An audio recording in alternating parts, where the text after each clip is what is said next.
Here in Norfolk in the UK, farmer James Kilpatrick wants to do something drastic to the stream that runs through his property. This stream feeds into the River Wensum. The name Wensum comes from the Old English word meaning winding, but this stream is anything but.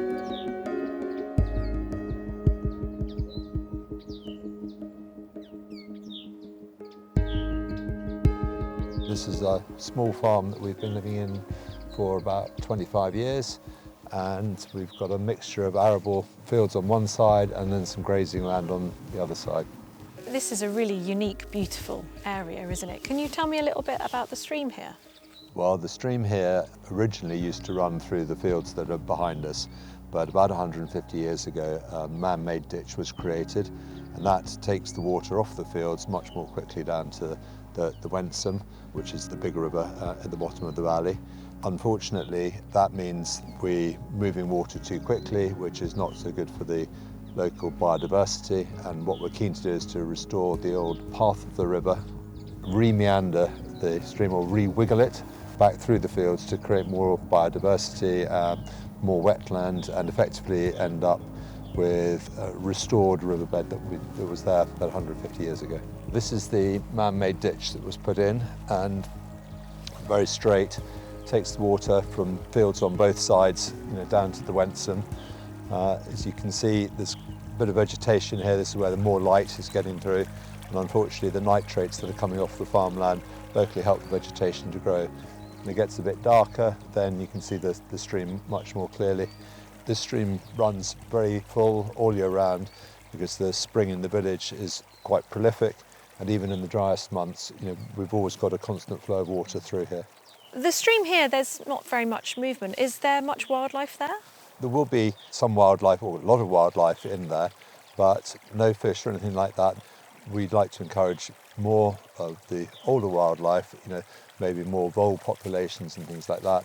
And that's more likely to happen when we're out in the old riverbed with a slower moving water, and effectively making the water much cleaner, because the more reed beds it passes through, etc., the more the water gets cleaned, rather than rushing straight down here, and as you can see, with no vegetation to clear it.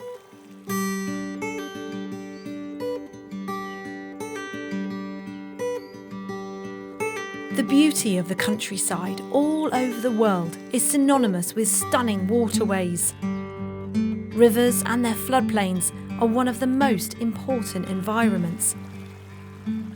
But rivers have long suffered from human activity. Rubbish, pollution, and sewage continue to threaten water quality and wildlife. And they've also faced relentless modification. Rivers have been pushed to the edge, and in areas like this, it has reduced local biodiversity. So farmer James Kilpatrick has teamed up with the Norfolk Rivers Trust to restore the riverbed and put it back to its original course. When these trees got planted, the field drains got blocked, so that means the water's collecting in the bottom here, but we'd much rather it collected more naturally in the old riverbed than it did spread across the field. And then we can create more wading areas for birds and things, particularly as we get further down into the lower part of the field at the far end there. Yeah, definitely. As you can see, the geography of the site where the water would naturally be, where it's going to want to be. Okay, so can you explain to me where the new riverbed is likely to fall across the fields here? Sure, yeah. So we're around here at the moment. The existing channelized river or watercourse is going through here, running straight. We're going to bring the new channel through its historic riverbed area, through this field, across the track to our left here, coming down to where we're standing in front of us now, and down to the bottom into a pond area, and then back to join the existing watercourse at the bottom there. Fantastic. It should create some nice new habitats for all sorts of things. Definitely. I mean, plants in the river, invertebrates in the river, species like snipe, those sorts of bird wading species will love the much wetter area. It'll give them much more scope for feeding, nesting, hopefully, would be good in the future. Brilliant. Donna Dean heads up river restoration projects across the east of England, restoring them to full health. Donna, tell me about rewiggling this particular stream. How is it going to work? So historically, the river ran over to our left here. We can see that on historic maps. The land was drained and put into this ditch to take the water away more quickly. What we're going to do is just upstream, bring the water back into its natural channel, make it much more wiggly. That makes a variety of habitats for all different creatures and plants. And it will hold the water up in the landscape. It could reduce flooding downstream. It will provide such a variety of habitats, particularly for different birds and that on the riverbank as well. And how will you do that work? Will you build a new channel?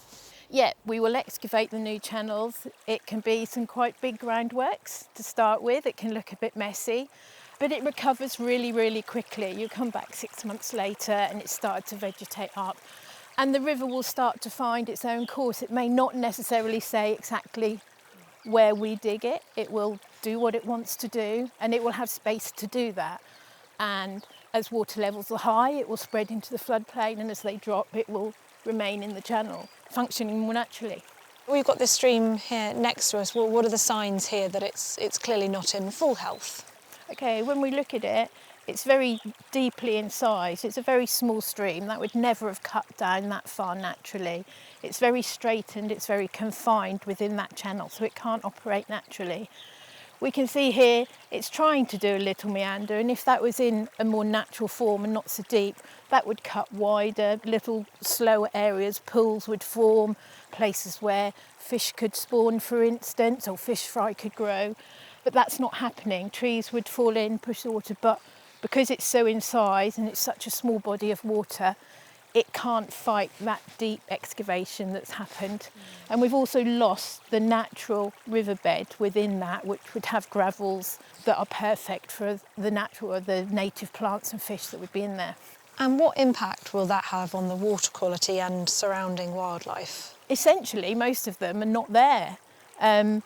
They can't survive in that unnatural habitat. Also, the water's flowing through very quickly. The river's not getting a chance to filter that, to clean it, to move sediment around in a way that it would naturally do. So it's losing all of its natural function. Rivers naturally should meander and curve. As water flows, it causes erosion on a river's outer bank and deposition on the inner bank, forming a meander. By doing this, the speed of the river slows down, improving water quality because it picks up less sediment. It also creates different depths, with some areas of water faster flowing than others, offering different habitats for a variety of species and plants. A healthy river will meander further over time, occasionally flooding in between the curves. James, what sort of changes do you hope to see here? Mostly what we're hoping is that we'll be able to slow the water down and create a more natural movement of the water going through the fields that you can see on the far side there. Some of the water will come down through the trees here, and that's good. It creates a bit of a carbon sink where there's some dead wood and things, but mostly we'll be able to encourage more wildlife that existed maybe 150 years ago, and some of the plant life that was there before the fields were farmed more intensively. This is obviously something you feel really passionate about. Well, I feel quite strongly that nature is a powerful force, and we're much better off working with nature than working against it. While one can see the logic of trying to move water out of an area relatively quickly, actually it's counterproductive in many other ways. And so we've done quite a lot of work over the last 25 years trying to improve the ecology around here, and trying to move the water back to its more natural flow would be fantastic for the farm and hopefully good for the environment as a whole.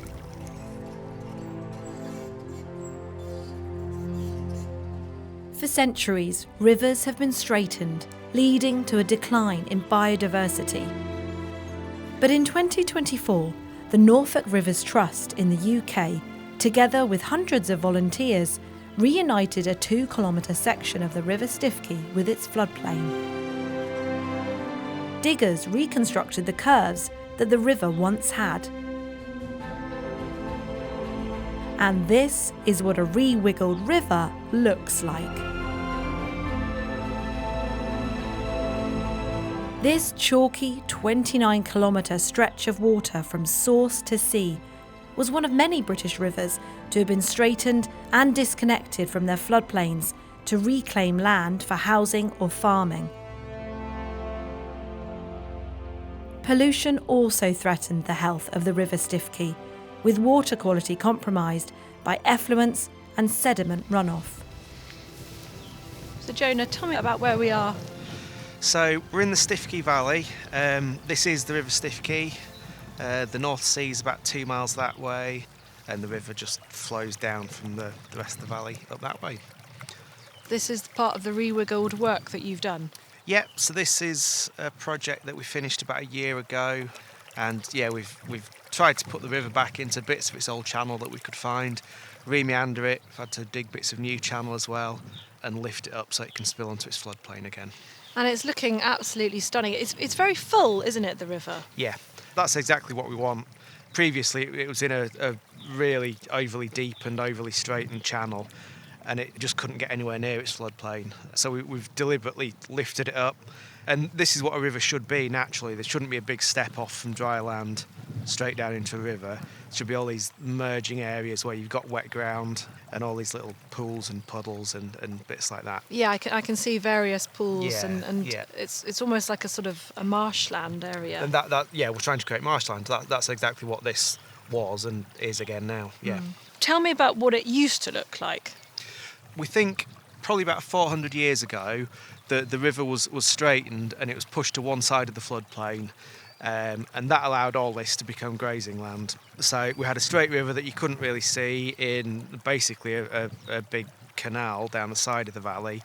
The floodplain wasn't working at all. It was grazed a little bit, but basically several hectares of really nice marshland had been drained, and it wasn't great for wildlife at all. There wasn't a lot of wildlife here, and certainly there were none of the pools and little wet patches that we've got now. It's been transformed now. Yeah. Tell me, what sort of wildlife can we see here today? All sorts of stuff already, actually. So we've got red kites and marsh harriers around, quite a few curlews, they're really nice to see, and lapwings. Got little flocks of starlings, loads of snipe, they're really nice, winter visitors mainly. And then it's trout spawning season at the moment, so if we're lucky we might spot a trout in the river. And so it's working exactly how you wanted it to? Yeah, it's working really well. I'm absolutely delighted, especially just seeing the wet patches and feeling the wet soil under your feet. That's the big win, that's what we really want. Oh, there's a little flock of snipe. What an amazing day, though. Just really lovely. The light is just absolutely fabulous. I'm just pausing because down the valley there, Oh my gosh. it's Chinese water deer, yeah. The results of the restoration are really starting to show. Egrets, otters and curlews have all migrated to the area since work began. They the ducks? Yeah. Oh, where are they going to go? Oh, there's a feather Oh, yeah, down look there. at that, yeah. What's that from? I think that's a curlew feather. They're certainly flying around here today, so they are around. And that's brilliant. Curlews are in massive trouble. They are a wetland bird who overwinter here, and this is exactly the sort of habitat they need, and absolutely one of the things that we would have liked to have seen before we did this project.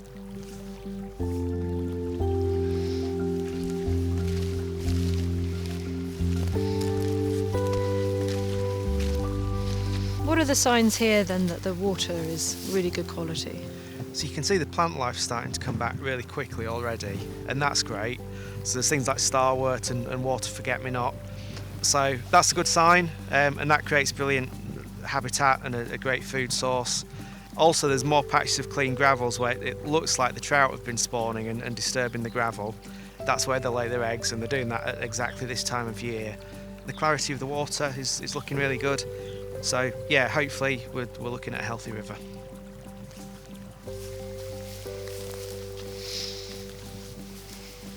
That's really gushing along, isn't it?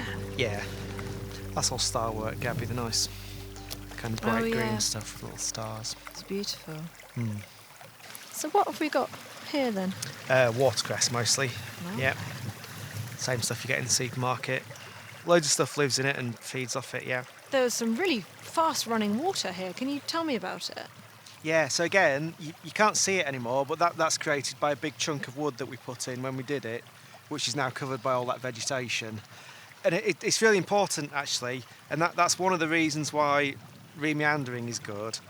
So in the river, there are literally hundreds and hundreds of different species of invertebrates and different species of fish, and they've all got slightly different habitat requirements. Some of them like fast water, some of them like slow water, some of them like shallow water, some of them like deep water. And a natural river provides all that, and the meanders provide all that, and the fallen wood, because it makes the water move around. So that's partly what we've been trying to do, and it's really successful just here where we put the wood in. You can see we've got that's an absolute cascade by Norfolk standards rushing through there, and that's oxygenating the water, so that's really good as well. And some things will really thrive in that fast section, but then behind where the wood is and further down here, it gets a lot more still and quiet, and different things will thrive in there. So habitat diversity is what that's all about.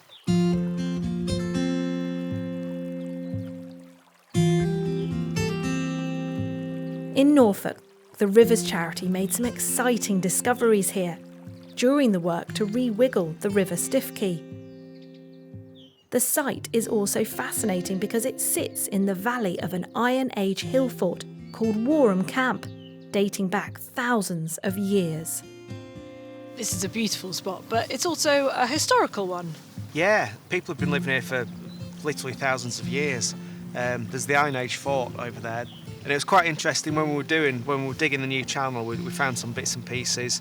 So we found what we think were stakes for really old fish traps, and I think that shows there was probably quite good runs of migratory fish coming up here, salmon and eels and trout and stuff like that.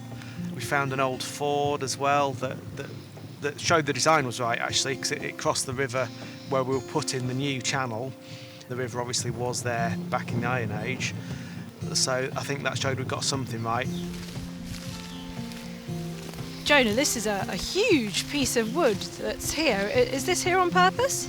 Yeah, so that's completely deliberate, and that's one of the kind of easiest, most basic things that we do for river restoration. So, you know, a natural river would have dead fallen trees in it absolutely everywhere, and beavers felling them and all kinds of things. And it does loads of stuff for rivers. So first of all, you can see actually the water's got to squeeze under it and push around it. So straight away it's pushing water out onto the floodplain and making these little pooly bits. But also where it's pushing under it in the middle, that'll dig out a deep pool there, and that's brilliant fish spawning habitat. So also it starts to collect vegetation. Vegetation drifts down and gets stuck on it and grows on it, and that's just amazing food for invertebrates. And then the invertebrates feed the fish, and the fish feed the otters, and the fish feed the kingfishers. So it's a brilliant food source. Stuff literally lives in it once it starts to rot. Yeah, it does so much stuff. Wood in rivers is just absolutely brilliant. Let's go take a Yeah, close let's have a look. look, yeah. Oh yeah, and look at this, Gabby. There's fairly fresh otter poo just here, and then another little dab just down there, actually. If you get a close look, that's actually full of little fish bones, probably a few crayfish too. So it's finding stuff to eat, and they use things like this just to leave scent marks on. So Jonah, that's a really positive sign then to have otters here. Yeah, it's a great sign. And actually, you can see how the fallen tree's working. There's some clean gravel over there, and that's created by the wood in the channel. It's forcing the water underneath, and that washes the gravel clean as it comes through quicker. Okay. And that creates brilliant trout spawning habitat. So I think that's what that clear patch is towards the other bank there, yeah. Many rivers in the UK are struggling with their health. What's got us to that point? I think not understanding the value of rivers and how we need a lot of the things that a healthy river and a healthy floodplain delivers. Rivers and floodplains and wetlands provide our carbon sequestration and our flood relief and our drought relief and a home for a lot of our nature, so they're really important. For hundreds of years we've been chipping away at that to allow us to farm well, and in some cases quite successfully. But that's just built up and built up and built up over literally centuries, and we've got to the point where our rivers are squeezed and canalised and drained, broken up by weirs and sluices and mills, and now more recently pollution from sewage in particular and agriculture. Yeah, they're in a pretty bad state, but it's all stuff that we can address and we can make them healthy again. Habitat loss is not the only problem caused by straightening rivers. Loss of water storage has caused flooding problems. What was the purpose of re-wiggling this part of the river, Stiffkey? The drivers for us and the motivation is mostly the wildlife. That's responded brilliantly. The floodplain's doing really well, the river's doing really well. But there's a lot of other things in there as well. It provides a little bit of flood relief. There's a couple of villages downstream that have got minor flooding problems. This helps with that. It'll help massively with drought, which we're increasingly prone to in the summer, because suddenly the whole floodplain's saturated. And for months and months of no rain, that water will just keep seeping back into the river, so it's really good for that. In some cases we need to literally bring wildlife back, like beavers. Beavers are massively, massively helpful for rivers. They're not going to get here on their own. We literally need to bring them back and work out how we can release them, but do that in partnership with the farmers so farmers aren't losing out. One place where beavers have already been reintroduced is in Devon, where my colleague Guy Henderson met Matt Holden from the Devon Wildlife Trust. In the last kind of 100 to 400 years, we've lost 90% of our wetlands. And they're really important places and refuge for an awful lot of wildlife in drought conditions. I suppose it's history of like how we've modified all our rivers. We've drained them, we've dredged them, we've made them deeper, we've made them straighter. What the beavers have done is try and revert it back to that wetland habitat that it was. It's worth noting, Guy, the dynamics of the dam here are really interesting. You've got fairly vertical front face, and then the back edge of the dam, we can't really see it, but tapers back down, and they'll push sediment and stones, anything they can get really into the back of that. You get lovely features like these deep pools in the lead into the dam, and then these lovely shallow riffles on the lead out. So you get these interesting habitats develop. This keystone species helps to create new feeding and spawning habitats, as well as helping to evolve how fast or slow a river runs. Jonah, what's the difference between how the water is flowing now and how it was flowing when it was in the straightened channel? So all that's lost. It's basically different flow patterns and really quite complex flow patterns. And when you've got that, which the meanders and the wood create, it creates a lot of variety of habitat for all the different things to use. And when you haven't got that, when you've just got the straight canal, that's all gone. And it's great for some species. Some species do really well in there, but it excludes all the things that need these sort of little tiny micro patches of different flows and different conditions. We need to make more space for rivers, allow them to breathe and evolve and meander and spill out onto the floodplains. That's all really important natural stuff. So we need to do that. We need to give them more space. We need to give them clean water as well. That's really important. Industrial pollution, hopefully, is kind of on the way out, but that's been replaced by higher levels of nutrient pollution. And then stuff that we don't even really understand still and that sewage works aren't equipped to deal with, like forever chemicals and pharmaceuticals and all that stuff. We need to sort that out as well. Yeah, there's a lot of work we need to do.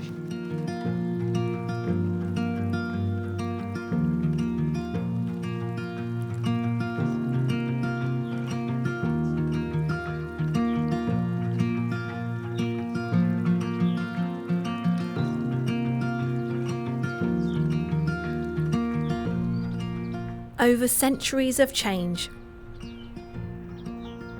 we have forgotten what a natural river looks like. But healthy, functioning rivers perform a vital environmental role. They help limit climate disasters, like floods and drought. They act as natural corridors for wildlife, and the wetland areas around them store carbon. Farmers are often called stewards of the land, but sometimes being a steward means allowing nature to follow its own course. River restoration isn't for the faint-hearted. It takes years of dedication and work. But projects like these show us it's possible for us to live side by side with nature and even help it thrive.